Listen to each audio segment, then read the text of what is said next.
நாங்க இருக்கோம் சார்.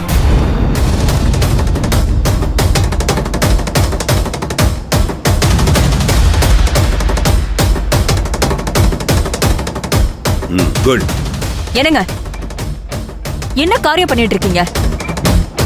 நம்ம புள்ளைய என்ன பண்ணி வச்சிருக்காங்கன்னு நேத்து நீங்க பாத்தீங்கல்ல, அத பாத்துமா நீங்க? பார்வதி,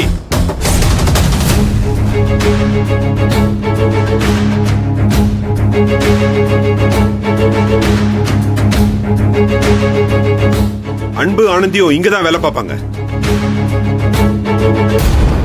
கம்பெனி அவங்கள வேலையை விட்டு போகணும் சொல்லாது.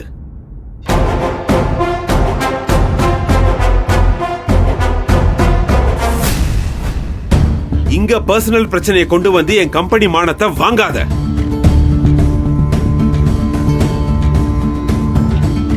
கருணாகரன் சார், இந்த நிமிஷத்துல இருந்து நீயோ மித்ராவோ அரவிந்தோ இங்க வேலை பார்க்கிற மத்தவங்களோ யாரா இருந்தாலும் சரி, ஆனந்திய பத்தியோ அன்பை பத்தியோ எதுவும் பேசக்கூடாது.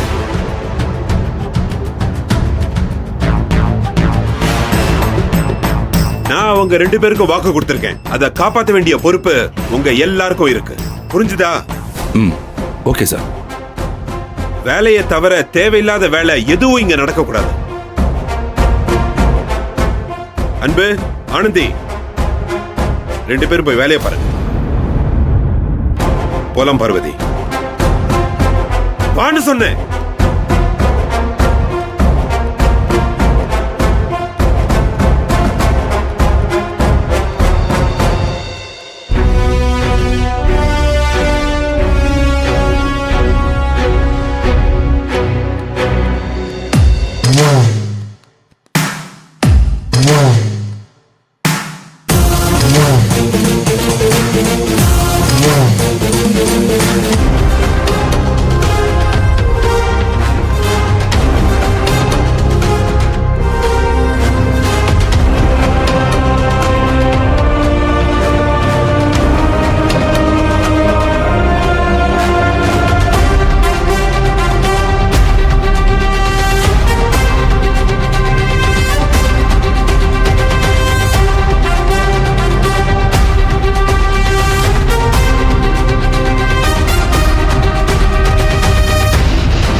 நான் தான் அழகன்.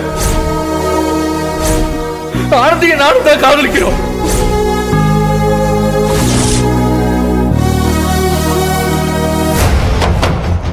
மகேஷ், கீழே அங்க என்ன நடந்துகிட்டு இருக்கு? நீ இங்க இவ்வளவு கூலா உட்கார்ந்துகிட்டு இருக்க? மித்ரா, இப்ப நீ பேசுறத கேட்கிற மைண்ட் செட்லயே நான் இல்ல. ஒர்க் விஷயமா என்கிட்ட எதுவும் சொல்லாத. நீயே ஹேண்டில் பண்ண. Just leave me alone. Mahesh, நீ இவ்ளோ அப்செட்டா இருக்கிறதுக்கு யார் காரணம்? அந்த ஆனந்தியும் அன்பும் தானே. அவங்கள வேலையை விட்டு அனுப்புறதுக்கு ட்ரை பண்ண. ஆனா தில்லை அங்கிள் வந்து அவங்க இங்கதான் இருக்கணும், இனிமே அன்பு ஆனந்தி விஷயத்துல இனி யாரும் தலையிடக்கூடாதுன்னு சொல்லிட்டாங்க.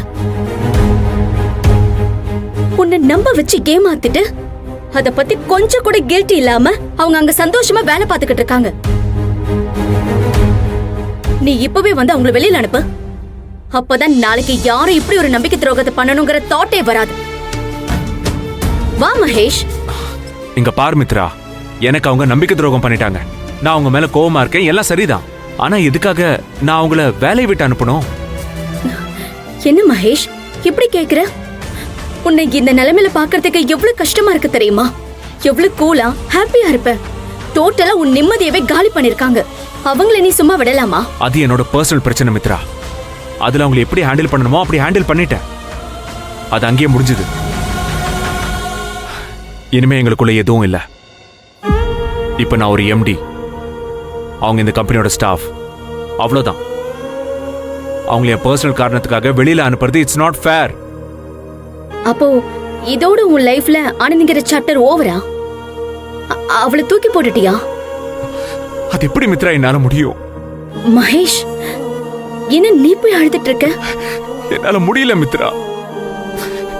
எனக்கு யார நம்புறது யார நம்ப கூடாதுன்னு ஒண்ணுமே புரியல. நான் தனியா இருக்கிற மாதிரி இருக்கு. எனக்கு யாருமே இல்லாத மாதிரி தோணுது. மகேஷ், மகேஷ் நீ என்ன பேசுற? ஏன் நீ இப்படி எல்லாம் பேசுற? உனக்கு யாரும் இல்லன்னு யார் சொன்னா? இங்க பாரு, உனக்கு நான் இருக்கேன். உனக்காக நான் இருக்கேன் Mahesh. You don't worry.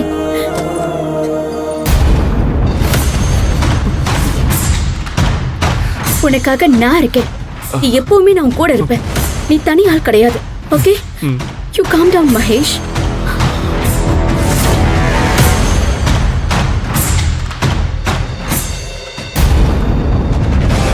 Mitra, எந்த காரணத்துக்காக என்ன பிடிக்கலன்னு சொல்றேங்கிறது இத்தனை நாளா புரியாம இருந்துச்சு. இப்ப தெளிவா புரிஞ்சிருச்சு. மகேஷ் தான் காரணமா? கம்பெனியை உன் மூலியமா கண்ட்ரோல் எடுக்க ஆசைப்பட்டா நீ கம்பெனியவே சொந்தமாக்க ஆசைப்படுறல்ல? இனிமே உன்னை வேற மாதிரி டீல் பண்ற.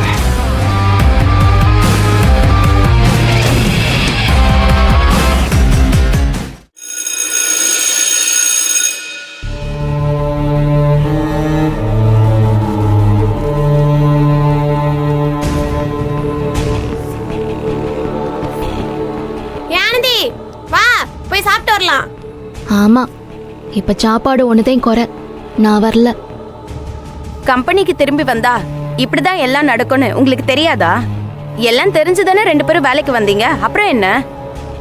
அன்பு, காலையிலே நாங்க உங்களுக்கு இதெல்லாம் வேணான்னு சொன்னோம்.